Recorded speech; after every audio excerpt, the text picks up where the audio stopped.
Hi, എല്ലാവർക്കും നിംഷാസ് കിച്ചൻ്റെ പുതിയൊരു വീഡിയോയിലേക്ക് സ്വാഗതം. ചെടികളും പൂക്കളൊക്കെ നമുക്ക് സന്തോഷം തരുന്നതിൽ ഒരു പ്രധാന പങ്ക് തന്നെ വഹിക്കുന്നുണ്ട്. നമ്മളൊരു ചെറിയ ചെടിയോ ഒക്കെ നട്ട് കഴിഞ്ഞിട്ടുണ്ടെങ്കിൽ അതിൽ ഒരു പുതിയ ഇല അല്ലെങ്കിൽ ഒരു പൂവ് കായൊക്കെ ഉണ്ടായിക്കഴിഞ്ഞാൽ നമുക്കുണ്ടാകുന്ന ഒരു സന്തോഷം എന്ന് പറയുന്നത് പറഞ്ഞറിയിക്കാൻ തന്നെ പറ്റാത്തത് തന്നെയാണ്. ശരിക്കും പറഞ്ഞാൽ ഫ്യൂച്ചറിൽ വിശ്വസിക്കുന്ന ആളുകളായിരിക്കും ചെടികളൊക്കെ നടുക. ഫ്യൂച്ചറിലാണല്ലോ നമുക്ക് അതിൽ നിന്നുള്ള ഒരു ബെനിഫിറ്റ് പൂക്കളാണെന്നുണ്ടെങ്കിലും കായകളാണെന്നുണ്ടെങ്കിലും ഒക്കെ കിട്ടുക. ആ ഒരു എന്താ പറയുക, ഗ്രീനറി എന്ന് പറയുന്നത് നമ്മുടെ കണ്ണിനാണെന്നുണ്ടെങ്കിലും മനസ്സിനാണെന്നുണ്ടെങ്കിലും ഒരുപാട് കുളിർമ നൽകുന്ന കാര്യങ്ങളൊക്കെ തന്നെയാണ്. നമുക്ക് ശരിക്കും പറഞ്ഞാൽ സന്തോഷം നൽകുന്ന കാര്യങ്ങളൊക്കെ തന്നെയാണ്. അപ്പോൾ രാവിലെ തന്നെ നടക്കാനിറങ്ങി അപ്പോഴുള്ള കാഴ്ചകളാണ് കേട്ടോ. ശരിക്കും പറഞ്ഞാൽ രാവിലെ തന്നെ കുറച്ച് നല്ലൊരു ഫ്രഷ് എയർ നമുക്ക് കിട്ടുക, ഇതുപോലെ കണ്ണിന് കുളിർമ നൽകുന്ന കാഴ്ചകളൊക്കെ ആസ്വദിക്കാമെന്നൊക്കെ പറയുമ്പോൾ ഒരു ദിവസം നമ്മൾ തുടങ്ങുമ്പോൾ തന്നെ നല്ല രീതിയിൽ തുടങ്ങിക്കഴിഞ്ഞാൽ ആ ഒരു ദിവസം നല്ലൊരു എനർജറ്റിക് ആയിട്ട് പോസിറ്റീവായിട്ടുള്ള ഒരു രീതിയിൽ തന്നെ നമുക്ക് സന്തോഷത്തോടു കൂടി എല്ലാ കാര്യങ്ങളും തന്നെ ചെയ്തു തീർക്കാൻ പറ്റും. കുറച്ച് നാളുകളായിട്ട് നടത്തം കാര്യങ്ങളൊക്കെ മുടങ്ങിക്കിടക്കായിരുന്നു. അപ്പോൾ ഇപ്പോൾ വീണ്ടും ഞാനും അനുപെണ്ണും കൂടി നടത്തം റീസ്റ്റാർട്ട് ചെയ്തു. അപ്പോൾ ഇന്നാണെന്നുണ്ടെങ്കിൽ വർക്കിംഗ് ഡേ ആണ്, കുട്ടികൾക്ക് സ്കൂളുള്ള ദിവസമാണ്. അപ്പോൾ നമുക്ക് ബ്രേക്ക്ഫാസ്റ്റ്, ലഞ്ച് അതുപോലെയുള്ള കാര്യങ്ങളൊക്കെ ഉണ്ടാക്കണം. അപ്പോൾ രാവിലെ ഒരു 5 മണിയിലത്തെ കാഴ്ചകളാണ് കേട്ടോ നിങ്ങൾ കാണുന്നത്. അപ്പോൾ രാവിലെ തന്നെ അത് ഞാൻ കുറച്ച് ഹക്ക നൂഡിൽസ് വേവിക്കാൻ വേണ്ടിയിട്ട് വെക്കുകയാണ്. അപ്പോൾ ഹക്ക നൂഡിൽസ് ഒരു പാത്രത്തിലേക്ക് ഇട്ടതിന് ശേഷം അതിലേക്ക് കുറച്ച് നല്ല തിളച്ച വെള്ളം ഒഴിച്ചിട്ട് നമുക്ക് വേവിച്ചെടുക്കാം. അപ്പോൾ പെട്ടെന്ന് തന്നെ വെന്ത് വരുമല്ലോ. ഒന്ന് എന്താ പറയുക, അതൊക്കെ ഒന്ന് ഇളക്കി ഒന്ന് മിക്സ് ചെയ്ത് കൊടുക്കുക കേട്ടോ. പിന്നെ ഞാനിവിടെ കുറച്ച് ബോൺലെസ് ചിക്കൻ കഷ്ണങ്ങളാണ് എടുക്കണത്. അതൊന്ന് നീളത്തിലോ അല്ലെങ്കിൽ എങ്ങനെയാണെങ്കിലും ചെറിയ കഷ്ണങ്ങളായിട്ടൊന്ന് മുറിച്ച് നമുക്ക് മാറ്റി വയ്ക്കാം കേട്ടോ. മുൻപ് പൂനെയിലായിരിക്കുന്ന ഒരു സമയത്ത് വെജിറ്റേറിയൻ ഫുഡ് മാത്രമേ കൊണ്ടുപോകാൻ പാടുള്ളൂ, അങ്ങനെയൊക്കെയായിരുന്നു. ഇവിടെ ഇപ്പോൾ ബാംഗ്ലൂർ വന്നപ്പോൾ പിന്നെ അങ്ങനെ ഫുഡിൽ പ്രത്യേകിച്ച് റെസ്ട്രിക്ഷൻസ് കാര്യങ്ങൾ ഒന്നും തന്നെ ഇല്ല. ഫിഷൊന്നും അങ്ങനെ കൊടുത്തേക്കാറില്ല, പക്ഷേ ചിക്കനൊക്കെ ഇടയ്ക്ക് ഇതുപോലെ കൊടുത്തേക്കാറുണ്ട് കേട്ടോ. അപ്പോൾ അതേ നമ്മുടെ ഹക്ക നൂഡിൽസ് വെന്തിട്ടുണ്ട്. ഞാനതിലേക്ക് കുറച്ച് ഉപ്പ് ചേർത്തിട്ടുണ്ട് കേട്ടോ. ഇനി നമുക്ക് ഇതൊന്ന് ഊറ്റിയെടുക്കുക. അപ്പോൾ ഒരുപാട് വെന്ത് കുഴഞ്ഞു പോകണ്ട, അതിന് മുമ്പ് ഊറ്റിയെടുക്കാം കേട്ടോ. അപ്പോൾ ഇത് ഊറ്റിയെടുത്തതിന് ശേഷം ഞാൻ പച്ചവെള്ളത്തിൽ ഒന്നും കൂടി നന്നായിട്ട് വാഷ് ചെയ്തിട്ട് പിന്നെ ഒന്നും കൂടി ഡ്രെയിൻ ചെയ്തിട്ടാണ് കുക്ക് ചെയ്യുക. അപ്പോൾ പിന്നെ അത് ഒട്ടിപ്പിടിക്കലോ കാര്യങ്ങളോ ഒന്നും തന്നെ ഉണ്ടാവില്ലല്ലോ, നന്നായിട്ട് കിട്ടുകയും ചെയ്യും. കുറച്ച് നേരം ഇരുന്ന് തണുത്തൊക്കെ കഴിഞ്ഞാലും നന്നായിട്ട് തന്നെ ഇരിക്കുകയും ചെയ്യും. നമ്മൾ ശരിക്കും ആ ഒരു റെസ്റ്റോറൻറ്റിലൊക്കെ ഉണ്ടാക്കുന്ന ആ ഒരു രീതിയിൽ തന്നെയാണ് കേട്ടോ ഈ ഒരു നൂഡിൽസ് ഉണ്ടാക്കുന്നത്. അപ്പോൾ നമ്മുടെ നൂഡിൽസ് റെഡി ആയിട്ടുണ്ട്. ഇത് നമുക്ക് മാറ്റി വയ്ക്കാം, തണുക്കാൻ വേണ്ടിയിട്ട് മാറ്റി വയ്ക്കാം. ഇനി ഞാൻ ചിക്കൻ മാരിനേറ്റ് ചെയ്ത് എടുക്കുകയാണ്. അപ്പോൾ നമ്മൾ മുറിച്ച് വെച്ച് ആ ഒരു ചിക്കൻ കഷ്ണങ്ങളിലേക്ക് കുറച്ച് സോയാ സോസ് ഒഴിച്ച് കൊടുത്തിട്ടുണ്ട്. അതുപോലെ ഇഞ്ചി വെളുത്തുള്ളി പേസ്റ്റ് അല്ലെങ്കിൽ ചതച്ചതാണെങ്കിലും ഉപയോഗിക്കാം, പേസ്റ്റ് ആയിരിക്കും ഒന്നും കൂടി നന്നായിട്ട് വരാം. പിന്നെ ഒരു മുട്ട പൊട്ടിച്ച് ഒഴിച്ച് കൊടുത്തിട്ടുണ്ട്. അതുപോലെ പിന്നെ ചേർക്കണത് കോൺഫ്ലോർ ആണ് കേട്ടോ. ചെറിയൊരു ബൈൻഡിങ്ങിന് വേണ്ടിയിട്ടാണ് കോൺഫ്ലോർ ചേർക്കണത്, ഒരു ചെറിയൊരു കോട്ടിങ് അതിന് വേണ്ടിയിട്ട് മാത്രമാണ്. ഒരുപാട് തിക്ക് കോട്ടിംഗ് ഒന്നും വേണ്ട. പിന്നെ കുറച്ച് ഉപ്പും അതുപോലെ കുറച്ച് കുരുമുളക് പൊടിയും കൂടി ചേർത്ത് കൊടുക്കുക. പിന്നെ കുട്ടികൾക്ക് ആയതുകൊണ്ട് ഒരുപാട് സ്പൈസി ആയിട്ടൊന്നും വേണ്ടല്ലോ. പിന്നെ എല്ലാം കൂടി നമുക്ക് കൈവച്ച് തന്നെ നന്നായിട്ട് അങ്ങോട്ട് മിക്സ് ചെയ്ത് വെക്കാം. അപ്പോൾ ഇത് വേണമെങ്കിൽ നിങ്ങൾക്ക് തലേദിവസം മാരിനേറ്റ് ചെയ്ത് ഫ്രിഡ്ജിൽ വെച്ച് കഴിഞ്ഞിട്ടുണ്ടെങ്കിൽ ഇപ്പോൾ ടിഫിൻ ബോക്സിലൊക്കെ കൊടുത്തേക്കാനാണെന്നുണ്ടെങ്കിൽ പണി എളുപ്പമാണ്. അതുപോലെ പിന്നെ പച്ചക്കറി കാര്യങ്ങളൊക്കെ ഒന്ന് മുറിച്ചെടുക്കുക. അപ്പോൾ ഇതും നിങ്ങൾക്ക് തലേദിവസം ചെയ്ത് വെക്കാവുന്നതുള്ളൂ കേട്ടോ. അപ്പോൾ ഒന്ന് ഓർഗനൈസ്ഡ് ആയിട്ടുള്ള രീതിയിൽ പോവുകയാണെന്നുണ്ടെങ്കിൽ നമുക്ക് രാവിലെ വലിയ പണികൾ കാര്യങ്ങളൊന്നും ഉണ്ടാവില്ല.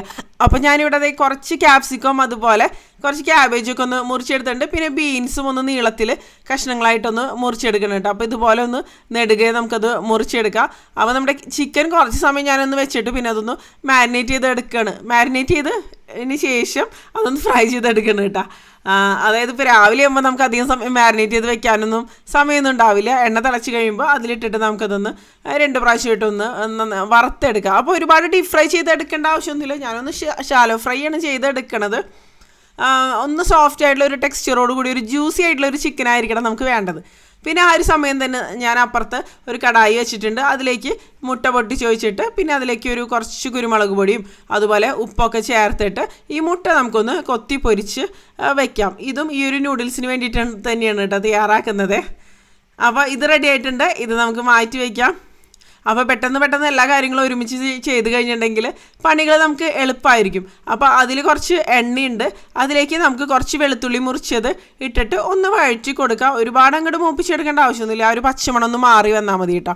പിന്നെ ഇതിലേക്ക് നമുക്ക് വെജിറ്റബിൾസ് ഓരോന്നായിട്ട് ചേർത്ത് കൊടുക്കുക, അതിൻ്റെ ഒരു വേവിനനുസരിച്ച് കേട്ടോ. അപ്പോൾ ഞാൻ ആദ്യം തന്നെ സ്പ്രിംഗ് ഓണിയൻ, അതായത് വൈറ്റ് പാട്ടുണ്ടല്ലോ സ്പ്രിംഗ് ഒണിയൻ്റെ ആ ഒരു വൈറ്റ് ഭാഗം ചേർത്ത് കൊടുത്ത് ഒന്ന് വഴറ്റി പിന്നെ ഒരു ചെറിയ കഷ്ണം സവാളയും കൂടി ചേർത്തിട്ട് വഴറ്റിയെടുത്തിട്ടുണ്ട്.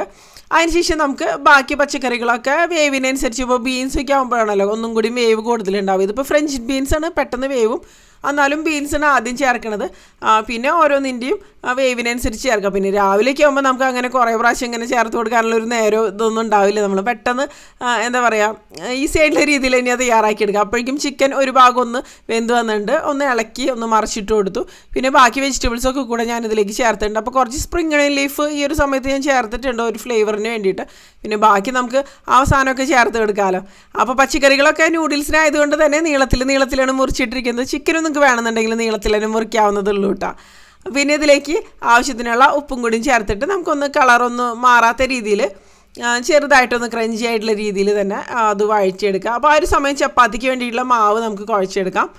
ഞാനിവിടെ കുറച്ച് ഗോതമ്പ് പൊടി എടുത്തിട്ടുണ്ട്, അതിലേക്ക് ഉപ്പും അതുപോലെ കുറച്ച് എണ്ണയും കൂടി ചേർത്തിട്ട് ആവശ്യത്തിന് വെള്ളം ഒഴിച്ചിട്ട് തന്നെ കുഴച്ചെടുക്കാം. അപ്പോൾ എണ്ണ ചേർത്ത് കുഴച്ചെടുക്കുമ്പോൾ ഉള്ളൊരു ഗുണം എന്താണെന്ന് വെച്ചാൽ നമുക്ക് അധികം നേരം കുഴച്ചെടുക്കേണ്ട ആവശ്യമില്ല, പെട്ടെന്ന് തന്നെ ചപ്പാത്തി മാവ് സോഫ്റ്റ് ആയിട്ട് വരും. എണ്ണയില്ലാണ്ട് നമ്മൾ കുഴച്ചെടുക്കണമെന്നുണ്ടെങ്കിൽ കുറച്ച് അധികം സമയം നമ്മൾ കുഴച്ച് ഇങ്ങനെ മയപ്പെടുത്തി എടുക്കേണ്ടി വരുന്നുണ്ട്. അപ്പോൾ അതൊരു ടിപ്പാണ്, ബിഗിനേഴ്സിനൊക്കെ പ്രത്യേകിച്ച് യൂസ്ഫുൾ ആയിരിക്കും. അല്ലാത്തവർക്ക് എനിക്ക് തോന്നുന്നു മിക്കവർക്കും അറിയാവുന്നൊരു കാര്യം തന്നെയായിരിക്കും അല്ലേ. അപ്പോൾ അതേ ഒരു ബാച്ച് നമ്മുടെ ചിക്കനൊക്കെ ഫ്രൈ ആയിട്ട് വന്നിട്ടുണ്ട്. അത് കോരി മാറ്റിയിട്ട് പിന്നെ ബാക്കിയുള്ളതൊക്കെ അതുപോലെ തന്നെ ഫ്രൈ ചെയ്തെടുക്കണം. ആ ഒരു സമയത്ത് ഇതിൻ്റെ ഉരുളകളൊക്കെ അതേ ഇതുപോലെ അങ്ങോട്ട് ഉരുട്ടിയെടുത്ത് അങ്ങോട്ട് മാറ്റി വയ്ക്കണം. ഞാൻ ഉരുട്ടലും പരത്തലും സാധാരണ ചൂടലൊക്കെ ഒരുമിച്ചാണ്. ഇപ്പോൾ അടുപ്പിൽ ബാക്കി കാര്യങ്ങളും ഒരുപാട് കാര്യങ്ങൾ ഇരിക്കണ കാരണം പിന്നെ എല്ലാം കൂടി ഒരുമിച്ച് ചെയ്യാൻ പോയി കഴിഞ്ഞാൽ ചിലപ്പോൾ പലതും കരിയാനൊക്കെയുള്ള സാധ്യതയുണ്ട്. അപ്പോൾ ഓരോന്നോരോന്ന് മാറ്റി ചെയ്യാമെന്നാണ് വിചാരിക്കുന്നത് കേട്ടോ. അപ്പോൾ നമ്മുടെ വെജിറ്റബിൾസൊക്കെ ഒന്ന് വഴന്നു വന്നു. ഞാൻ ഫ്ലെയിം ഓഫ് ചെയ്ത് കൊടുത്തിട്ടുണ്ട്. ചിക്കൻ റെഡിയായി വന്നിട്ടല്ലേ നമുക്കിനിയിപ്പം മിക്സിങ് കാര്യങ്ങളൊക്കെ ചെയ്യാൻ പറ്റുള്ളൂ. പിന്നെ ഞാനിവിടെ കുറച്ച് വെജിറ്റബിൾസ് കാര്യങ്ങളൊക്കെ എടുത്ത് വെച്ചിട്ടുണ്ട് കേട്ടോ. അപ്പോൾ അപ്പോഴാണ് ഒരു പണി കിട്ടിയത്. ഞാനിവിടെ വെജിറ്റബിൾ സ്റ്റൂ ഉണ്ടാക്കാമെന്നായിരുന്നു വിചാരിച്ചിരുന്നത്. എൻ്റെ കയ്യിലാണെങ്കിൽ ഒരു നാളികേരം ഉണ്ടായിരുന്നുള്ളൂ. ആ നാളികേരം പൊട്ടിച്ച് നോക്കിയപ്പോൾ അത് പൊട്ടിയായിരുന്നു. അപ്പോൾ പിന്നെ പ്ലാൻ ബി എന്നുള്ള രീതിയിൽ വേറൊരു കറി ഉണ്ടാക്കാമെന്ന് വിചാരിച്ചിട്ട് ഞാനൊരു കുക്കറിലേക്ക് ഉരുളക്കിഴങ്ങ്, അതായത് ആ ഒരു സ്റ്റൂവിന് വേണ്ടിയിട്ട് എടുത്ത് വെച്ച് കട്ട് ചെയ്ത് വെച്ച് ആ സെയിം വെജിറ്റബിൾസ് തന്നെ ഇട്ടിട്ട് വേറൊരു കറി ഉണ്ടാക്കാമെന്ന് വിചാരിച്ചു. അപ്പോൾ ഉരുളക്കിഴങ്ങ്, അതുപോലെ ക്യാരറ്റ്, പിന്നെന്താ കോളിഫ്ലവർ, ഇതെല്ലാം കൂടി കുറച്ച് വെള്ളം ഒഴിച്ചിട്ട് ഉപ്പും കൂടി ചേർത്തിട്ട് വേവിക്കാൻ വേണ്ടിയിട്ട് കുക്കറിൽ വെച്ചിട്ടുണ്ട്. അപ്പോൾ ഈ ഒരു സമയത്ത് തന്നെ ഞാൻ നൂഡിൽസ് കാര്യങ്ങളെല്ലാം റെഡി ആക്കുന്നുണ്ട്. നൂഡിൽസിലേക്ക് കുറച്ച് സോയാ സോസൊക്കെ ചേർത്ത് അങ്ങോട്ട് മിക്സ് ചെയ്യണം കേട്ടോ. അപ്പം 2 പാത്രത്തിലാണ് ഞാൻ നൂഡിൽസ് തയ്യാറാക്കുന്നത്. വെജിറ്റബിൾസ് ചേർത്തിട്ടും ചേർക്കാതെയും. ചൂച്ചൂര് വെജിറ്റബിൾസ് ചേർക്കുമ്പോൾ അത്രയ്ക്ക് ഇഷ്ടമല്ലേ, അത് കാരണം വെജിറ്റബിൾസ് ചേർക്കാതെയാണ് ചൂച്ചൂന് വേണ്ടിയിട്ട് തയ്യാറാക്കണത് കേട്ടോ. അപ്പോൾ അതേ നൂഡിൽസ് 2 പാത്രത്തിലായിട്ട് മിക്സ് ചെയ്യുന്നുണ്ട്. സോയാ സോസ് ചേർത്തിട്ട് മിക്സ് ചെയ്തു. അതിന് ശേഷം ഫ്രൈ ചെയ്ത് വെച്ച് ചിക്കൻ പീസസ് 2 എണ്ണത്തിലേക്കും ആവശ്യത്തിന് തന്നെ ഇട്ട് കൊടുക്കുന്നുണ്ട്. പിന്നെ നമുക്ക് എന്താ പറയുക, സോയാ സോസൊക്കെ എന്ന് പറയുമ്പോൾ ആ ഒരു ടേസ്റ്റിനനുസരിച്ച് തന്നെ ചേർത്ത് കൊടുക്കാം കേട്ടോ. പിന്നെ മുട്ട സ്ക്രാമ്പിൾ ചെയ്തത് അതിലേക്ക് 2 എണ്ണത്തിലേക്കും ഇട്ട് കൊടുക്കുക ആവശ്യത്തിന് തന്നെ. ഈ ഒരു നൂഡിൽസിൻ്റെ റെസിപ്പിയൊക്കെ ഞാൻ മുന്നേ തന്നെ ഷെയർ ചെയ്തിട്ടുണ്ട് കേട്ടോ, ഡീറ്റെയിൽ ആയിട്ടുള്ള രീതിയിലൊക്കെ. പക്ഷേ ഇതിപ്പോൾ ഞാൻ ഉണ്ടാക്കിയിട്ട് കഴിച്ച പലരും എൻ്റെ അടുത്ത് റെസിപ്പി ചോദിച്ചിട്ടുണ്ട്. അത്രയ്ക്ക് ടേസ്റ്റിയാണ്, ഇപ്പോൾ റെസ്റ്റോറൻറ്റ്സിൽ നിന്നൊക്കെ കഴിക്കുന്നതിനേക്കാളും ടേസ്റ്റി ആയിട്ടുണ്ടെന്നൊക്കെ പലരും പറഞ്ഞിട്ടുണ്ട് കേട്ടോ ഈ ഒരു റെസിപ്പി. അപ്പോൾ പിന്നെ ഞാനിതിലേക്ക് കുറച്ച് എന്താ പറയുക സോയാ സോസ് നേരത്തെ ചേർത്ത് കൊടുത്തു. പിന്നെ ഞാൻ ടൊമാറ്റോ കെച്ചപ്പും അതുപോലെ ചില്ലി സോസാണ് ചേർത്ത് കൊടുക്കുന്നത്. കുട്ടികൾക്കൊക്കെ ആയ കാരണം ഒരുപാട് സ്പൈസി ആക്കേണ്ട ആവശ്യമില്ല. പിന്നെ കുറച്ച് നല്ലെണ്ണയും കൂടിയും ചേർത്തിട്ട് നന്നായിട്ടൊന്ന് മിക്സ് ചെയ്തെടുക്കാം. പിന്നെ നൂഡിൽസ് എന്നൊക്കെ പറയുമ്പോൾ നമ്മൾ മിക്സ് ചെയ്തെടുക്കുന്നതിലാണ് ആ ഒരു ടേസ്റ്റ് വരുന്നത്. ഹൈ ഫ്ലെയിമിൽ വെച്ചിട്ട് പച്ചക്കറികളൊക്കെ വഴറ്റിയെടുക്കുക, അതുപോലെ ഹൈ ഫ്ലെയിമിൽ വെച്ചിട്ട് ഇതുപോലെ മിക്സ് ചെയ്തെടുക്കുക.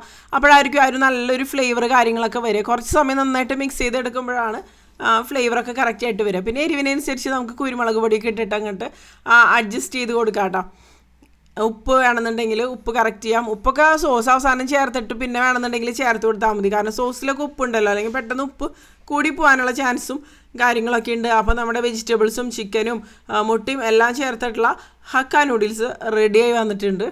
കണ്ടില്ലേ, അടിപൊളിയല്ലേ. പിന്നെ അവസാനം ഞാൻ കുറച്ച് വിനാഗിരിയും കൂടിയും ചേർത്ത് കൊടുക്കുന്നുണ്ട്. വിനാഗിരിയുടെ അളവൊന്നും കൂടി പോകരുത് കേട്ടോ, കറക്റ്റായിട്ട് തന്നെ വന്നാലും നന്നായിട്ട് വരുള്ളൂ. ചിക്കൻ ഫ്രൈ ചെയ്യുമ്പോൾ പ്രത്യേകം ശ്രദ്ധിക്കുക, ചിക്കൻ ജ്യൂസി ആയിട്ടിരിക്കണം, അപ്പോഴായിരിക്കും നന്നായിട്ട് തന്നെ വരിക. പിന്നെ ഞാനൊരു മൺചട്ടി എടുത്തിട്ട് അതിൽ കുറച്ച് കടുക് പൊട്ടിച്ച് പിന്നെ അതിലേക്ക് കുറച്ച് ഇഞ്ചി മുറിച്ചത് ഇട്ട് കൊടുത്തിട്ടുണ്ട്. പിന്നെ കറിവേപ്പിലയും പച്ചമുളകും കൂടി ഇട്ട് കൊടുക്കാം കേട്ടോ. പച്ചമുളക് ഞാൻ നേരത്തെ പച്ചക്കറികൾ വേവിക്കുന്ന സമയത്തും ചേർത്തിരുന്നു. പിന്നെ കുറച്ച് സവോളയും കൂടി ഇട്ടിട്ട് ഒന്ന് വഴറ്റിയെടുക്കുക. ഒരുപാട് അങ്ങോട്ട് വഴന്ന് വരേണ്ട ആവശ്യമൊന്നുമില്ല. അപ്പോഴേക്കും നമ്മുടെ ഉരുളക്കിഴങ്ങും ബാക്കി ക്യാരറ്റ്, കോളിഫ്ലവർ അതുപോലുള്ള കഷ്ണങ്ങളെല്ലാം കൂടി വെന്ത് വന്നിട്ടുണ്ട്. അപ്പോൾ ഈ ഒരു സമയത്ത് ഞാനിവിടെ ചപ്പാത്തിയും പരത്തിയെടുക്കുന്നുണ്ട് കേട്ടോ. അപ്പോൾ എല്ലാം കൂടി ഒരുമിച്ചാണ് നടക്കുന്നത്. രാവിലെ ആകുമ്പോൾ എന്ന് പറയുന്നത് കുട്ടികൾ സ്കൂളിൽ പോകുന്ന അമ്മമാരുടെയൊക്കെ ഒരു അവസ്ഥ ഇത് തന്നെയാണ്. അപ്പോഴേക്കും ചൂച്ചത് റെഡിയായി, കുളിച്ച് റെഡിയായി, യൂണിഫോമൊക്കെ ഇട്ടിട്ട് വന്നു. അപ്പോൾ ഈ ചപ്പാത്തിയുടെ മാവ് കണ്ടപ്പോഴേക്കും ചൂച്ചുവിന് പരത്തണം എന്ന് പറഞ്ഞ് പരത്തി തുടങ്ങിയിട്ട്. അപ്പോൾ ഞാൻ ഡ്രസ്സിലൊക്കെ പൊടിയും കാര്യങ്ങളൊക്കെ ആവുമെന്ന് പറഞ്ഞു. പിന്നെ ഒന്ന് പരത്തിയതിന് ശേഷം ആൾ തിരിച്ചു പോയി. പിന്നെ ഞാനിങ്ങനെ പരത്തി കൊണ്ടിരിക്കുന്നു കേട്ടോ. അപ്പോൾ ചപ്പാത്തി പരത്തൽ എന്ന് പറയുമ്പോൾ ഇപ്പോൾ മിക്കവാറും ദിവസങ്ങളിലൊക്കെ ഉണ്ടാക്കുന്നൊരു സംഭവം തന്നെയായിരിക്കും ചപ്പാത്തി എന്ന് പറയുന്നത്. കമ്പാരിറ്റീവ്ലി എന്താ പറയുക, ഈസി ആയിട്ടുള്ളൊരു പരിപാടി തന്നെയാണ്. ഒരു 10-15 മിനിറ്റ് നമ്മൾ റെസ്റ്റ് ചെയ്യാൻ വെച്ച് കഴിയുമ്പോഴേക്കും ആ ഒരു മാവ് നല്ല സോഫ്റ്റ് ആയിട്ട് തന്നെ വരും. അപ്പോൾ നമ്മുടെ ഇഞ്ചി അതുപോലെ സവോള അതുപോലുള്ള കാര്യങ്ങളൊക്കെ ഒന്ന് വഴന്ന് വന്നിട്ടുണ്ട്. ഇതിലേക്ക് കുറച്ച് മഞ്ഞൾപ്പൊടിയും കൂടി ചേർത്തിട്ട് നമ്മൾ നേരത്തെ വേവിച്ച് വെച്ച ആ ഒരു കാര്യങ്ങളൊക്കെ ചേർക്കുക. അപ്പോൾ നാളികേരം കേടായത് കൊണ്ടാണ് ഈ ഒരു കറി ഉണ്ടാക്കേണ്ടി വന്നത് കേട്ടോ. അല്ലെങ്കിൽ വെജിറ്റബിൾ സ്റ്റൂ ആയിരുന്നു ഉണ്ടാക്കേണ്ടിയിരുന്നത്. അത് ശരിക്കും പറഞ്ഞാൽ പുറത്ത് താമസിക്കുന്നവരെയൊക്കെ സംബന്ധിച്ച് ഇതുപോലെ നാളികേരം കേടായി കഴിഞ്ഞാൽ വേറെ ഓപ്ഷനൊന്നുമില്ല. രാവിലെ നമ്മൾ നോക്കിക്കഴിഞ്ഞാൽ നമ്മുടെ പ്ലാൻസ് മുഴുവൻ മാറിപ്പോകും ശരിക്കും പറഞ്ഞാൽ. അപ്പോൾ ഇതിപ്പോൾ ഒരു പ്ലാൻ ബി എന്നുള്ള രീതിയിൽ വേറെ കറി ഉണ്ടാക്കി. നമുക്ക് എന്തായാലും ചപ്പാത്തിക്ക് കറി വേണമല്ലോ, അല്ലാതെ പറ്റില്ലല്ലോ. അങ്ങനെ ഇപ്പോൾ നാട്ടിലൊക്കെ ആണെന്നുണ്ടെങ്കിൽ അങ്ങനത്തെ ഒരു ബുദ്ധിമുട്ടോ കാര്യങ്ങളൊന്നുമില്ല. അങ്ങനെയാണ് ഇന്നത്തെ രാവിലത്തെ വിശേഷങ്ങൾ. നിങ്ങൾക്ക് ഈ ഒരു വീഡിയോനെ കുറിച്ചുള്ള അഭിപ്രായങ്ങൾ തീർച്ചയായിട്ടും കമൻറ്റ് ചെയ്യുക. അപ്പോൾ നമുക്ക് ഇതിലും നല്ലൊരു വീഡിയോ ആയിട്ട് വീണ്ടും കാണാം കേട്ടോ.